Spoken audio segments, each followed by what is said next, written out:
amigos, buenas tardes, bienvenidos hoy viernes Jurídico. Viernes jurídico, Viernes viernes jurídico. 10 de mayo del 2019. Bienvenidos a una nueva edición de Viernes Jurídico. Mi nombre es César Medina. Manuel, ¿cómo estás? Hola César, mi nombre es Manuel Portocarrero. César y yo somos socios y conducimos este programa con el objetivo de llevar el derecho a la gente, hacer que temas vinculados al derecho que son o que implican o que influyen en la vida de los ciudadanos peruanos sean de conocimiento, ¿no? Y explicarlo de una forma sencilla, en realidad, ¿no? Este programa se encuentra auspiciado por nuestra firma, una firma que César Jarek Tello, que hoy no pudo estar presente, y quien les habla, conducen y brindan servicios a personas naturales y personas jurídicas, teniendo como principal giro de negocio pues asesorar micro, pequeños y medianos empresarios, ¿no? A quienes con mucho gusto atendemos en nuestros teléfonos que están en el banner, ¿no? El 9877-51704 y el 986-722375. En efecto, amigos, los invitamos a participar en nuestras redes en atención a los dos temas que vamos a conversar el día de hoy. El día de hoy vamos a tratar en el primer bloque sobre la ley de control de fusiones, una ley sobre la cual se ha estado comentando mucho, ¿no? Ahora vamos a conversar en detalle con Manuel. Y en el segundo bloque vamos a hablar sobre el reglamento de la norma antielusiva, ¿no?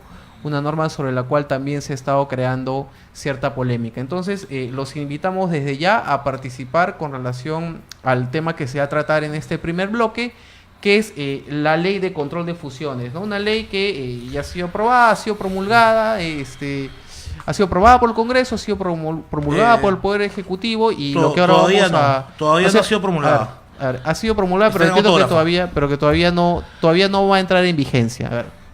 Entonces, vamos a conversar, Manuel, sobre este tema, ¿no? Cuéntanos, ¿desde cuándo entra en vigencia la norma y qué regula exactamente? A ver, César, primero, esta norma va a entrar en vigencia en un año contado a partir de su publicación. Una vez que se publique la norma, vamos a contar un año y ahí va a entrar en vigencia.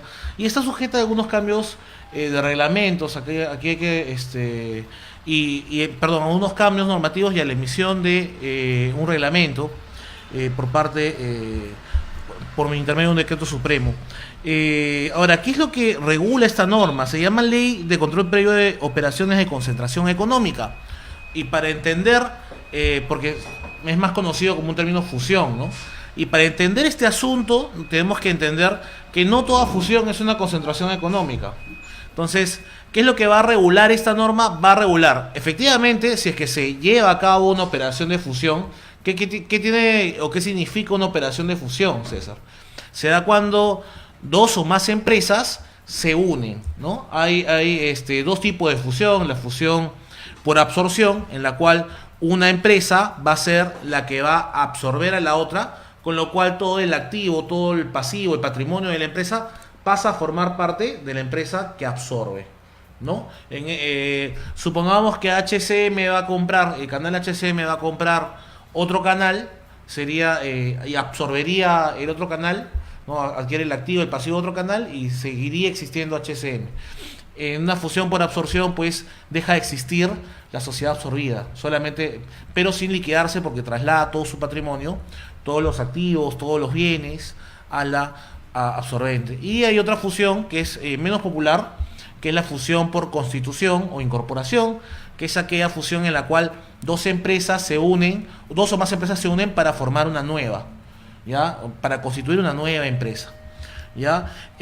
También están otras operaciones, como por ejemplo la adquisición de acciones. Una empresa o un grupo empresarial, ¿ya? Porque ahora hablamos de derecho de grupos o de derecho corporativo, hablamos de corporaciones, hablamos de grupos de empresas, ¿no?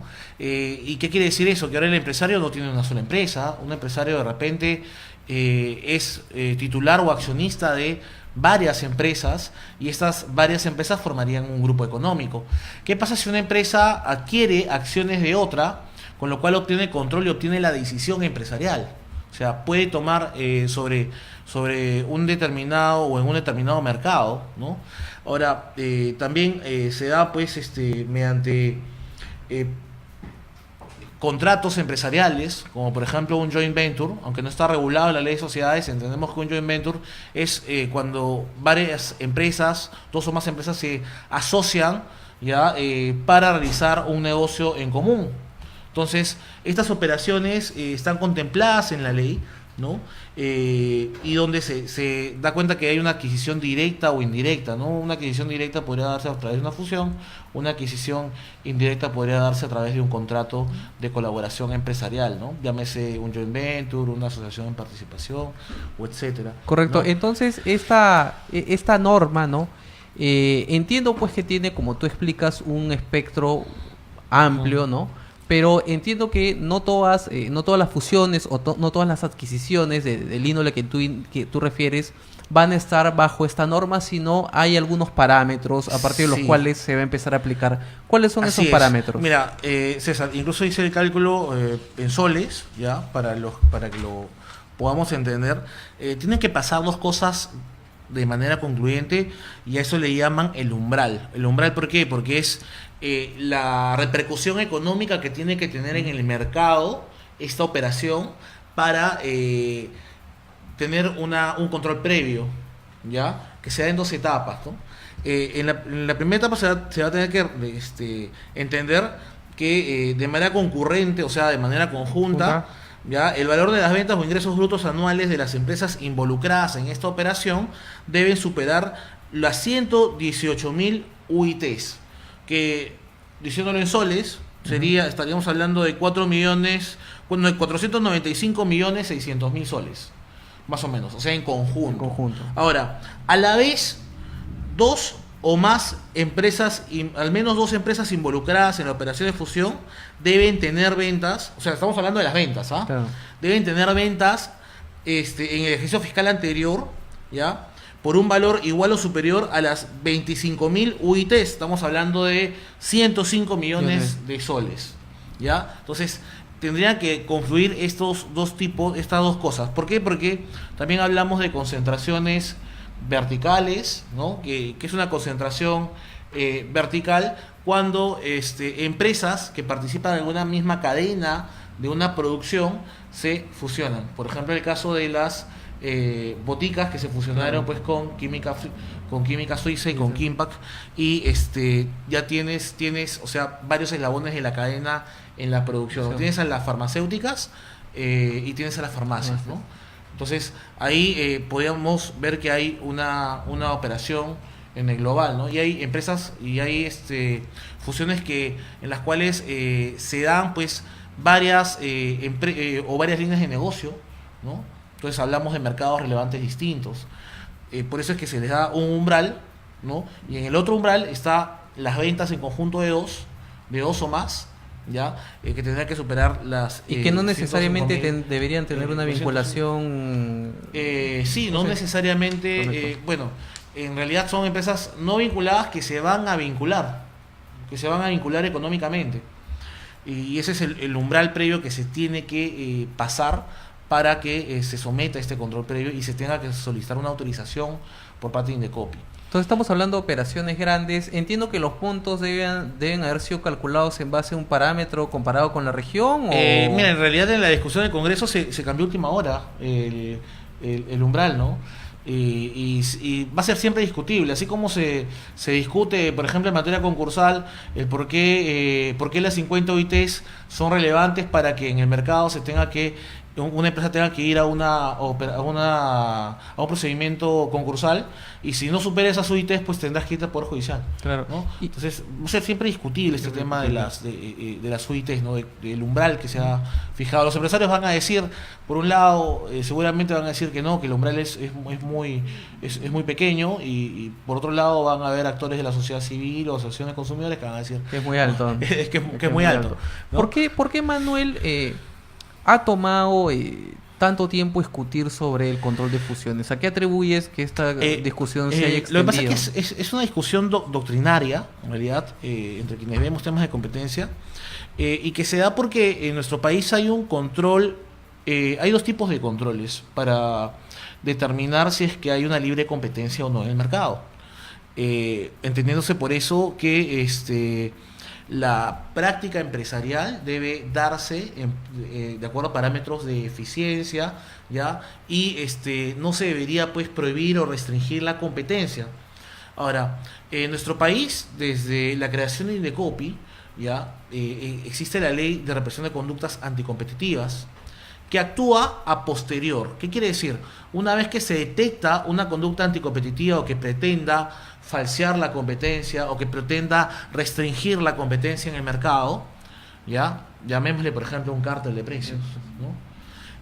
Un cártel de precios quiere decir que cuando unas empresas se ponen de acuerdo, pues para fijar precios, ¿no? Estas prácticas son sancionadas por Indecopi a posterior, ex post, como le dicen, ¿no?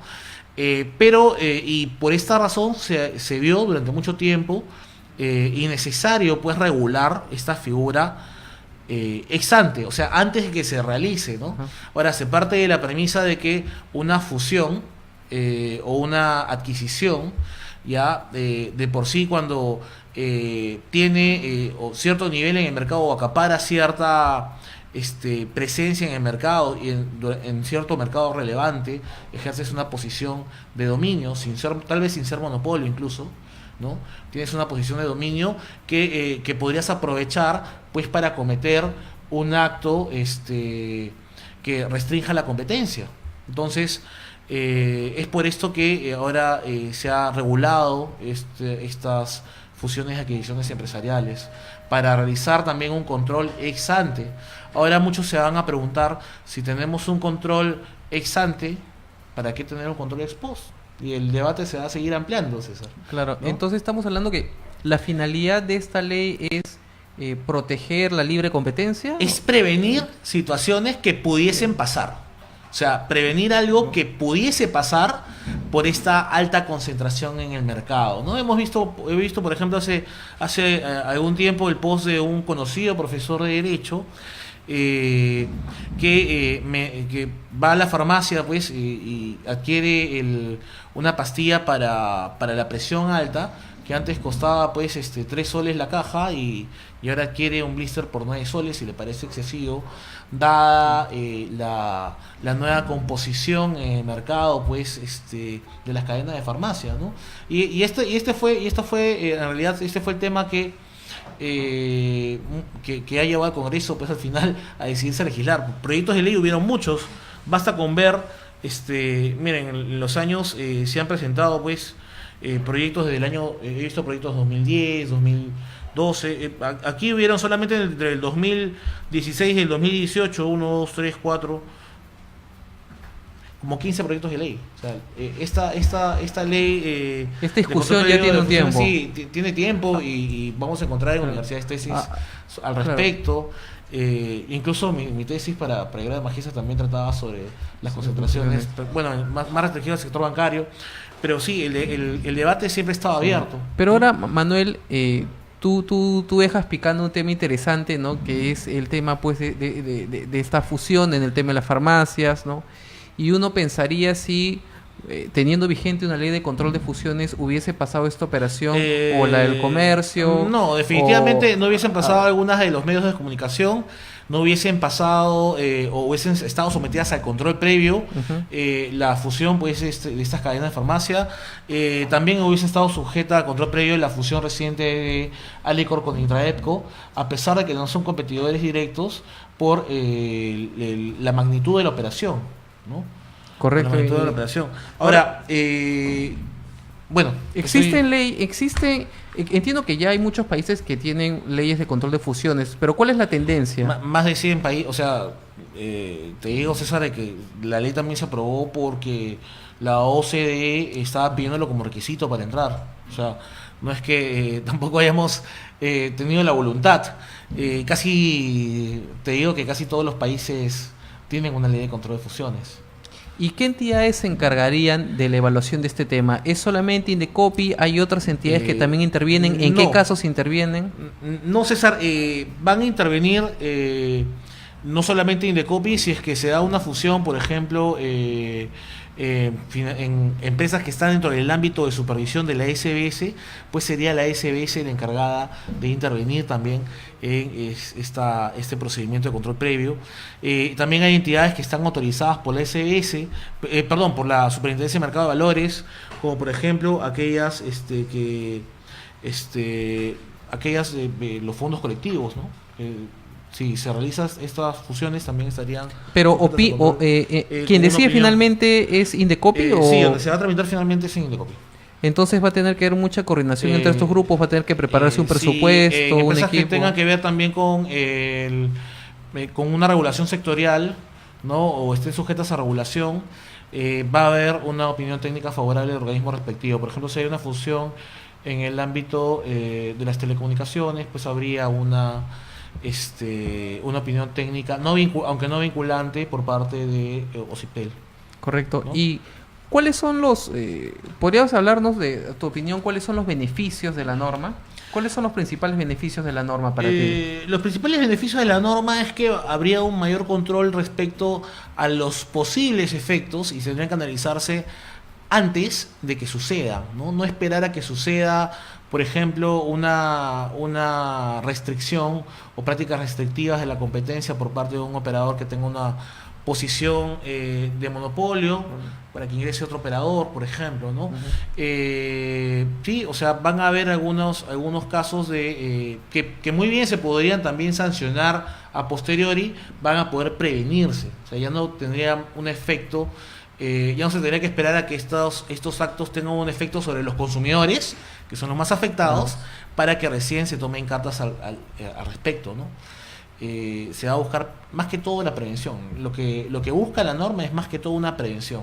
Es más, si el Indecopi llega a establecer de que la operación sujeta a control no tiene efectos o no tendría efectos preciosos en el mercado, pues simplemente autorizaría, ¿no? Ahora, si es que la operación podría tener efectos a decisión del Indecopi, podría establecer algunas restricciones, bueno, no solamente restricciones, sino condiciones para que se lleve a cabo esta operación.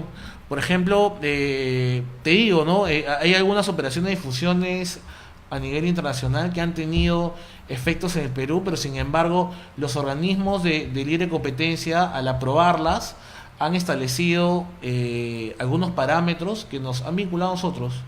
Y te doy un ejemplo. Cuando Lance se fusionó con TAM, el Tribunal de Defensa de la Competencia de Chile le estableció parámetros y le estableció como una de las condiciones para que se lleve a cabo la fusión que LAN ceda algunas frecuencias de las rutas de Lima a Santiago para que otro operador local las realice. Sí, me contaste. ¿No? Y ahí es donde entra esta nueva operadora, ¿no? Sí, esta nueva operadora que es Sky, ¿no? ¿Y para qué? Para que exista competencia, ¿no? Para que exista competencia para promover de alguna manera la entrada de nuevos operadores o que se pueda dar la operación de otros ya existentes. Incluso la norma también estipula de que el grupo empresarial o las empresas que están sometidas a esta concentración económica pueden proponer compromisos. Claro. O sea, yo, correcto. por ejemplo, está bien, yo agarro y propongo algunos compromisos como empresa para que mi operación sea aprobada, ¿no? Como por ejemplo esta que te digo, ¿no? O sea, yo propongo de repente, Claro. si me fusiono en una cadena de boticas, propongo liberar algunos espacios, ¿no?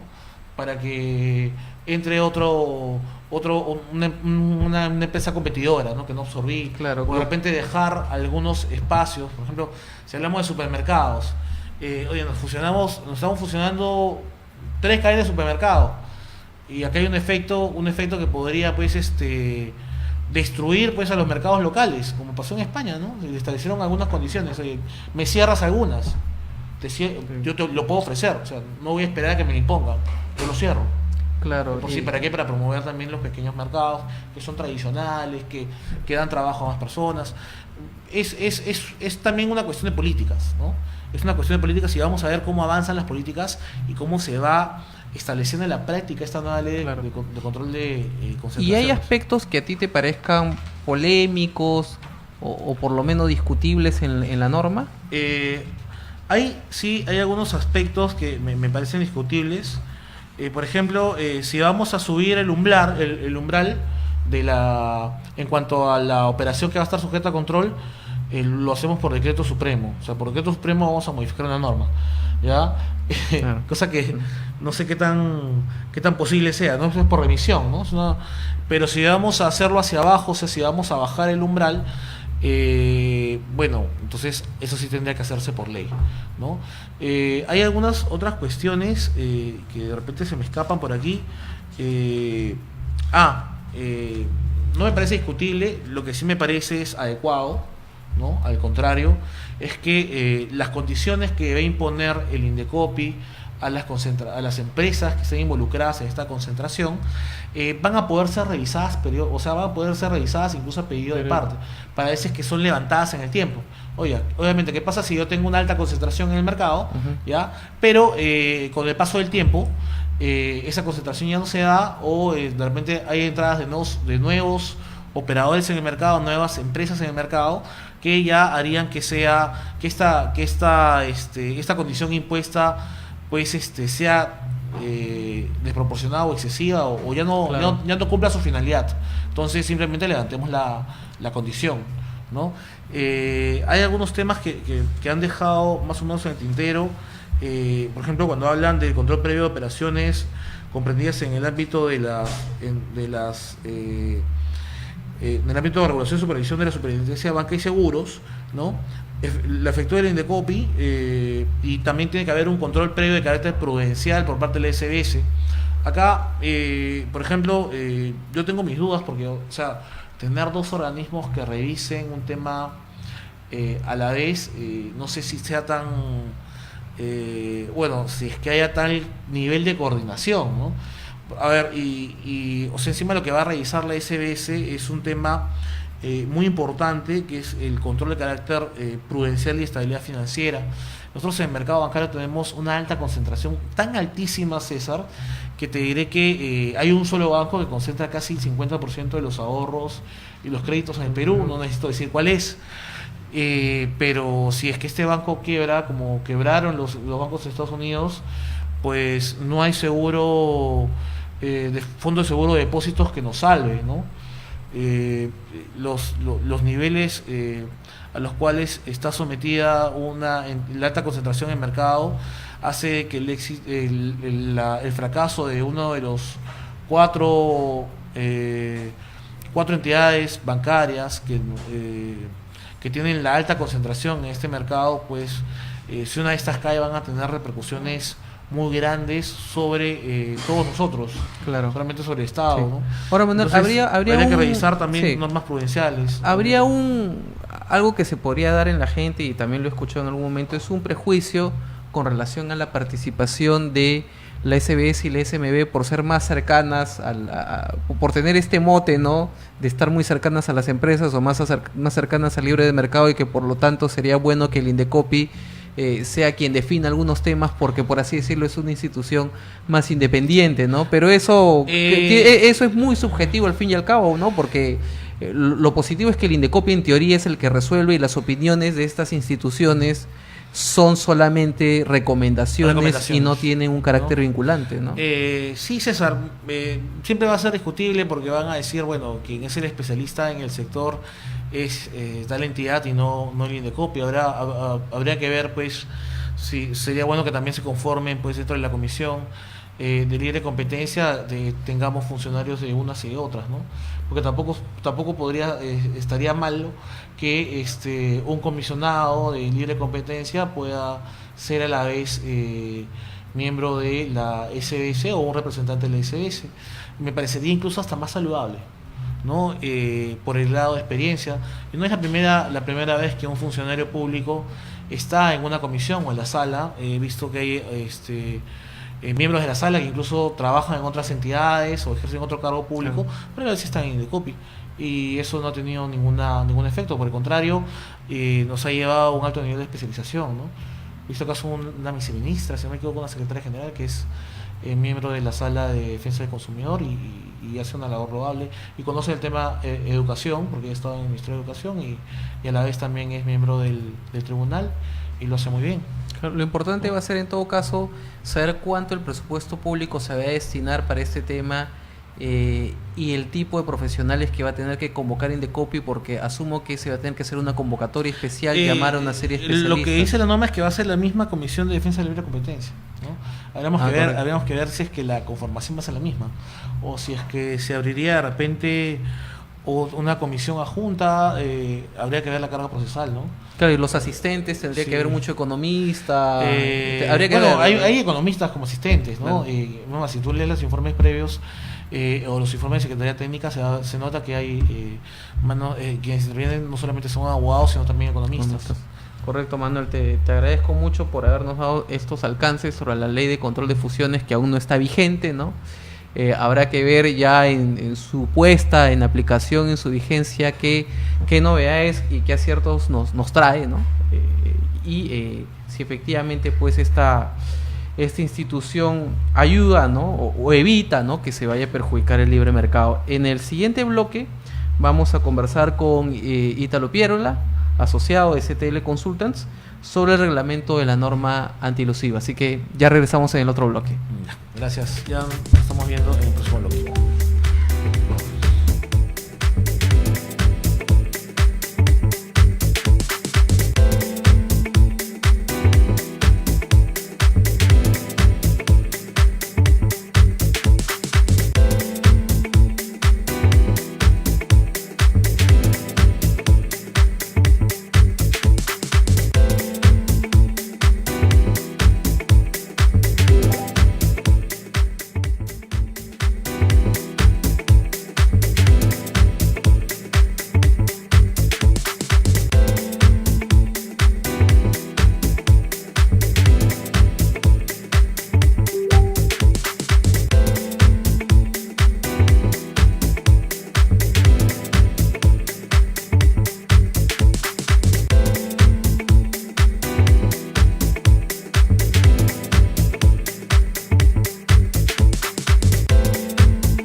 Hola a todos de nuevo. Ahora seguimos con el programa Viernes Jurídico y ahora en nuestro segundo bloque tenemos como invitado al abogado Ítalo Pierola Castañeda, que es asociado de CTL Consultants. Bienvenido, Ítalo. Bienvenido, Gracias, Ítalo. Gracias, César. Buenas tardes con todos. Estoy aquí para poder resolver sus dudas respecto al tema del reglamento de la norma antielusiva que ha sido publicado el día lunes de este mes. Nada, gustoso de escucharlos. Exacto, Ítalo. Mira, y como este programa está dirigido más que todo al ciudadano a pie, a la persona a la cual también va a afectar esta norma, Sí. de todas maneras, queremos que nos expliques así como con peras y manzanas, ¿no? O con celulares será, no sé. Dos cosas que creo que la gente no tiene muy clara, ¿no? ¿Qué es la evasión tributaria? ¿Qué es lo que está sancionado como delito? Y lo que se está sancionando ahora, que es la elusión tributaria, y cuáles son las diferencias entre una y otra. A ver, mira, son dos figuras que regula el derecho tributario. Básicamente en las dos se genera un ahorro fiscal, ya sea en su totalidad o en parte. Sin embargo, hay un tema ahí que todavía la doctrina fiscal no puede definir respecto a qué o cuál es la línea que separa la evasión con la elusión. Voy a explicar por qué. La evasión es aquel mecanismo mediante el cual el contribuyente se exime de pagar impuestos mediante mecanismos dolosos, mediante actos dolosos, Ya. generando contratos, generándose créditos indebidos con la finalidad de no pagar ningún tipo de impuesto. O sea, a ver, para tenerlo claro, es que yo como empresario agarro y directamente sé que tengo que pagar tributos, sé que tengo una Y obligación omito. de pagar un tributo, Claro. lo omito o no lo hago y lo hago a través de una forma fraudulenta. O el típico ejemplo de este tema es: yo genero ingresos, realizo ventas durante el mes, yo tengo que cumplir con mi obligación tributaria de declarar y posteriormente pagar, sin embargo yo no pago. No pago. Evado. Ah, ya, O eso es. simplemente no bancarizo las operaciones con la finalidad de omitir ingresos y Omite simplemente, ingresos. simplemente declaro algo mínimo. A sabiendas de la A sabiendas. Conociendo, con dolo de poder hacerlo. Correcto. Sin embargo, la ilusión, si bien es cierto, bueno, para poder concluir con la idea anterior, la evasión es un tema que es considerado delito, como el tema de defraudación tributaria, cuando yo dejo de pagar, siempre y cuando se cumpla con todo el tema penal, de la investigación y todo lo demás. Sin embargo, en el ámbito tributario, básicamente es el punto de que se va a generar infracciones tributarias. La consecuencia de ello va a ser que tengan que pagar, regularizar los impuestos que se tienen que dejar de pagar, más las multas correspondientes, ¿no?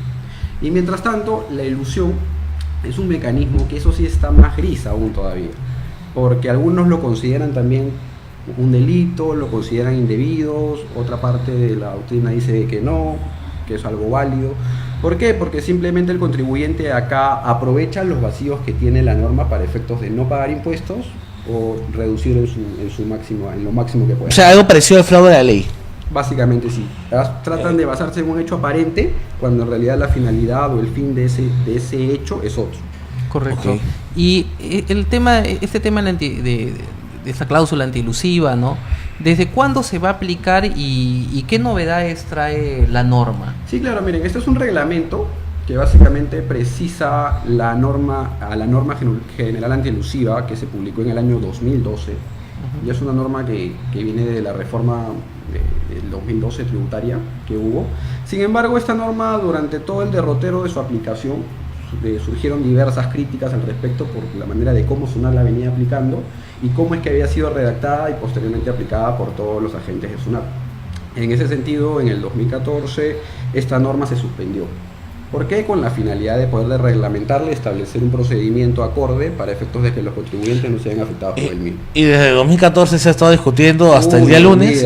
Olvídate, han habido comisiones tras comisiones, idas y vueltas. Sin embargo, el lunes de este mes ya fue publicado el reglamento de la norma general antielusiva, que está estipulada o tipificada en el título preliminar del Código Tributario. ¿Y qué novedades son las que trae ya esta norma publicada y con ya entrada en vigencia? Mire, un tema que se ponía a discusión de este tema de la famosa llamada norma 16, que no se tenía claro que era economía de opción, ahorro lícito, A ver, ahorro fiscal y todos esos temitas. Si me que- permites, para que quede claro qué es esa norma. Una de la norma actualidad. general antielusiva es aquella norma que todo Estado tiene para efectos de poder evitar estos temas de elusión o evasión.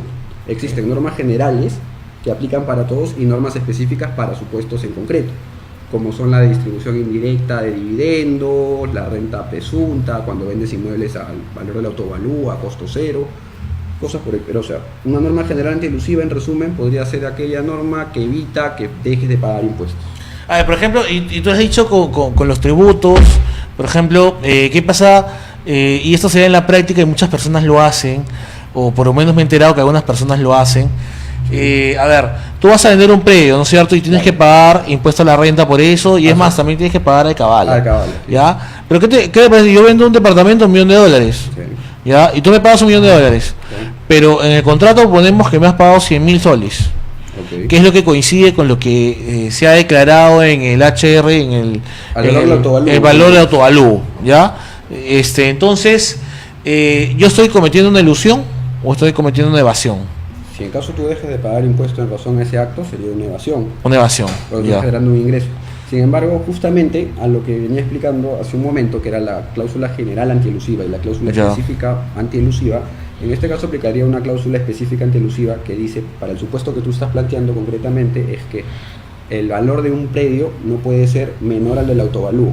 Es decir, o sea, Claro. si tú lo vendes, si tu autovalúo es 100 y tú lo quieres vender a 50, SUNAT te va a decir, oye, no, tú calcula tu impuesto en base a 100 y tú me tienes que pagar impuestos por 100 y no por 50. O sea, son esos típicos casos que el Código Tributario o la Ley del Impuesto a la Renta estipula para efectos de poder establecer que el contribuyente cumpla con el pago de sus impuestos como corresponde. Correcto. ¿Y qué supuestos de ilusión, o sea, están atacando directamente esta norma? Los supuestos más comunes, los que afectan al ciudadano a pie. A ver, eso también es un tema que desde mi punto de vista el reglamento, si bien es cierto, establece una lista que no es taxativa, no es números clausus, sino solamente son iniciativas para hechos en concreto que desarrollan, pero yo creo que aún no es clara porque, por ejemplo, dice que una operación que podría ser sujeto de aplicación de este reglamento sería la famosa reorganización tributaria, llámese fusión, escisión o Claro. una reorganización simple, o los contratos atípicos que usualmente se dan.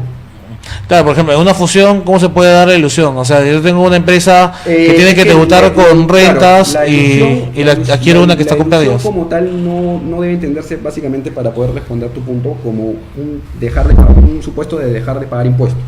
También es generación de créditos indebidos, generar exoneraciones, aprovechar de ventajas fiscales en ciertos países. Esos temas tienen que tenerse en claro para poder entender lo que es la ilusión. En este caso es por eso que ingresa el supuesto de la reorganización societaria, que debido a que a veces cuando hay empresas del grupo se escinden o se fusionan con la finalidad de poder traspasar pérdidas, crédito fiscal, y es así donde tu impuesto, en vez Claro. de lo que tenías que pagar, se reduce. Claro. Y es por eso que estas operaciones entran a verse revisadas por este reglamento. Correcto, entonces la ilusión hace que el contribuyente recurra a formas más sofisticadas para evadir a la Efectivamente, administración. el O para famoso dejar planeamiento pago. tributario agresivo, que lo denominan, ¿no? Eso no, en algunas partes de la doctrina, como digo, no lo consideran delito. Sin embargo, ahora con todas las normas de la OCDE y los famosos BEPS, que es un tema ya de política fiscal internacional, que efectos que toda norma fiscal de todo estado, para poder llegar a estar en la OCDE, tanto que lo que el Perú quiere ahora, tiene que tener su cláusula general inclusiva y sus cláusulas especiales. Correcto, lo que coincide también con la ley de control de Justamente, fusiones, claro. ¿no? Que son dos normas que responden un poco a A una las exigencia. exigencias de la OCDE, ¿no? Sí. Ahora, ¿cómo quedó el tema de... ¿Se ha podido cerrar este tema tan discutible, ¿no? Que fue el de la retroactividad? Claro, ahí viene un ¿Cómo tema, quedó esto? Ahí viene un tema como comencé explicándole. Esta es la norma general inclusiva, se promulgó en el año 2012. Ujú. Durante el derrotero de la aplicación de esta norma hubo muchos problemas, como ya mencioné. Sin embargo, esta norma, este reglamento emitido en el Decreto Supremo, es una norma de precisión, que precisa lo que ya estaba regulado anteriormente, con lo cual sí puede regular los actos que estaban o se han configurado desde el 2012, desde su creación de la norma, y es lo que señala la norma. Y su aplicación de ese reglamento es desde el día siguiente a su publicación, es decir, desde el día martes, ya SUNAT, mediante toda la formalidad que establece el reglamento, ya puede aplicarlo. Lo del 2012 en adelante. En adelante. Y no sería una retroactividad propiamente dicha. No, porque es una norma de precisión, básicamente.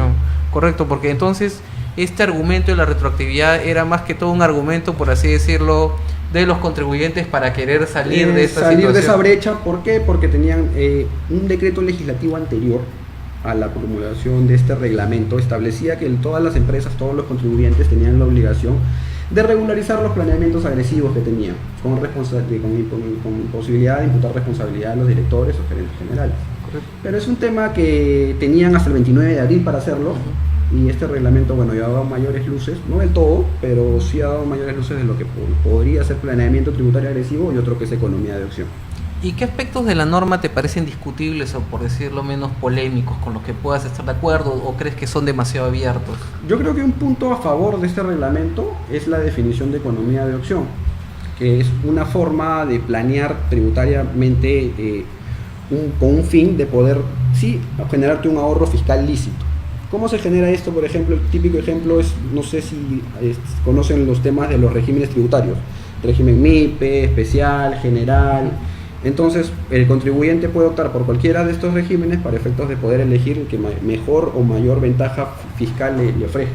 Ese es uno. Por ejemplo, también irse al régimen de la Amazonía para desarrollar tu actividad principal, porque la norma, hay un régimen con ley que establece todas esas ventajas fiscales. Y, por ejemplo, la economía de opción es un ahorro lícito, que no habría ningún problema siempre y cuando se cuente con el sustento correspondiente también para realizar tal fin, ¿no? Pero ya estamos digregando de qué es elusivo y qué no es elusivo. Claro, yo creo que está por buen camino con este reglamento, sin embargo no está aún de todo claro, porque no, por ejemplo, esta norma no define qué es un hecho ilusorio o qué es la ilusión en sí, es por eso que eso todavía queda en boga. Hay mil opiniones.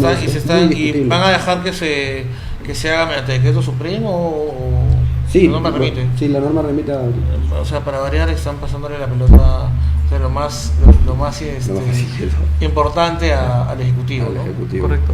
¿Y qué recomendaciones o qué precauciones consideras que deberían tomar, por ejemplo, los pequeños empresarios con relación a esta norma? Sí, claro. Justamente esta norma establece dos puntos importantes, ¿no? Que es el fondo que ya hemos venido discutiendo, que es el tema de la ilusión, los hechos que podrían ser considerados ilusorios y todo lo demás, y también establece el tema de la formalidad, de cómo es que se va a aplicar esta norma.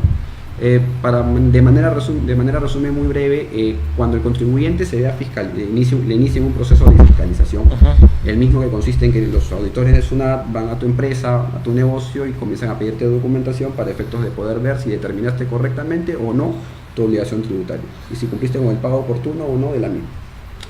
En ese sentido, durante el desarrollo de ese proceso, SUNAT va a estar facultado ahora sí de poder determinar que tú has cometido un acto ilusorio y como consecuencia de ello tú te has generado un ahorro fiscal indebido.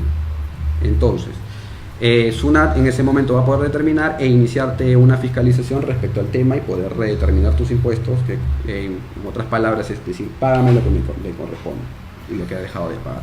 Entonces la recomendación para estos efectos es a los contribuyentes, a las personas que tienen sus temas con SUNAT, sería que cuenten con toda la documentación correspondiente ordenada, contar con sus libros contables, contratos con firmas legalizadas, para que tengan fecha cierta y tengan validez ante SUNAT, si tienen algún tema con los bancos, regularizarlos, contar con sus estados de cuenta, cumplir con la bancarización de todas las operaciones, que eso es muy importante para efectos de poder sustentar la operación, contar con los comprobantes de pago que la norma establece, que son la boleta, la factura, el recibo por honorarios, las guías de remisión y todos los demás documentos y comprobantes que el reglamento establece para efectos de poder tú sustentar la operación, ¿no? Y no tener ningún problema. Importante porque todavía hay micro y pequeños empresarios que siguen manejando buenas cantidades de dinero en efectivo, ¿no? Un montón. Es usual en sectores como por ejemplo los cafetaleros,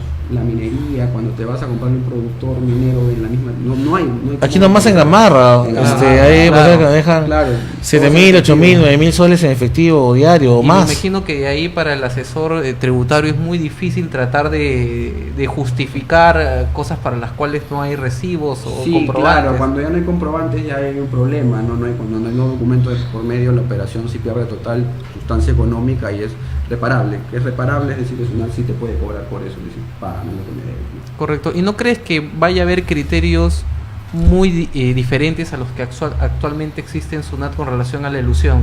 sino que esto simplemente agiliza lo que ya está Lo que regulado. ya estaba, o lo que se sabía, pero no estaba en papel. Lo que la gente pensaba o siempre vertía su opinión, pero ahora ya se ha establecido en blanco y negro y en base a eso SUNAT va a trabajar. ¿Por qué? Porque además estos SUNAT, en todos los casos que detecte, lo va a tener como guías, que van a ser hechos tipo, que van a ir directamente a las empresas y van a decir, Pues ya van a tener, ya que ya tenemos tienen un todo criterio, formado. claro, ¿no? efectivamente. Y también eso nos va a dar mayor predictibilidad, ¿no? Y Claro, gran que- preocupación porque viene el de 2012 entre quienes ya han hecho un planeamiento, ¿no? Y por eso Sí, que se y va a ser establece un plazo. discutible, o sea, Ítalo, porque, o sea, por ahí, si es que una norma se suspende en su aplicación y luego le levantamos la suspensión y durante el tiempo posterior a la suspensión, de todas maneras hay alguien que va a plantear y va a decir que no es posible que te hayan aplicado Hay, una norma hay, suspendida. de hecho hay, Pero Ya, al parecer, claro. como tú dices, la norma previó de que esta suspensión no implicaba de que luego te iban a hacer la revisión en base a la nueva norma antilusiva. Sí, o sea, claro. de todas maneras, Es que esto no la norma implicaría... televisiva ya ha estado siempre. Claro, ha estado estaba desde 2012 y estaba han norma. precisado puntos que no estaban regulados en su momento para Exacto, efectos de que pero no se esa vulneren los derechos del precisión, contribuyente. esa precisión podría determinar si es que existe o no una ilusión y si van a se van a aplicar sanciones o si se van a hacer cobranzas en base a rentas no declaradas, por ejemplo, ¿no? Y esto va a ser discutible porque estaríamos hablando de una aplicación retroactiva o no estaríamos hablando de una aplicación retroactiva. Porque una cosa que yo tengo una norma, fue suspendida. ¿Para qué? Para aclarar el contenido de la norma. Está bien, pero luego me la vas a aplicar, ya, y incluso me vas a aplicar sobre la base de criterios que fueron aclarados con una norma posterior. Como que no sé, yo lo veo un poco discutible, Ítalo. No sé cómo lo ves tú. Es discutible, yo creo que es discutible, es cierto, pero son los hechos que ya han venido desarrollándose y SUNAT, en base a toda la experiencia que ha juntado, ya los ha planteado en papel. Desde mi punto de vista, yo también creo que es discutible los supuestos que establecen ahí. Entonces, No son- eventualmente algún gremio empresarial va a querer llevar, va a impugnar la norma, habrá que ver qué acción utiliza, ¿no? Si la inconstitucionalidad o la acción popular, ¿no? Y sería interesante, pero me imagino que ya alguien estará amenazando Yo tengo con impugnar la entendido que ya norma. está, y antes, desde su publicación, ya había varias opiniones en contra y que habían ido también comisiones y todo lo demás. No sé, sería bueno que alguien así, que algún teórico como Marcelo Rubio escriba, ¿no?, sobre ese tema, ¿no? Porque va a ser bastante interesante la discusión de si es que Sobre existe o la no aplicación existe retroactiva de la norma, ¿no? Sí. retroactividad o no. Perfecto, Ítalo, te agradecemos muchísimo No, por gracias a esta ustedes. explicación muy clara, ¿no? Muchas gracias, Ítalo. Definitivamente vamos a ver qué novedades trae la aplicación del reglamento, ¿no?, de la norma antielusiva. Amigos, les agradecemos mucho por habernos acompañado el día de hoy. Manuel, Ítalo, muchas gracias por acompañarnos. Muchas gracias a todos. Hasta la próxima edición de un Viernes Jurídico, ¿no? Así que, bueno, vamos todos a celebrar el Viernes Jurídico. Jurídico. Hasta luego. Hasta luego. Hasta luego. Gracias.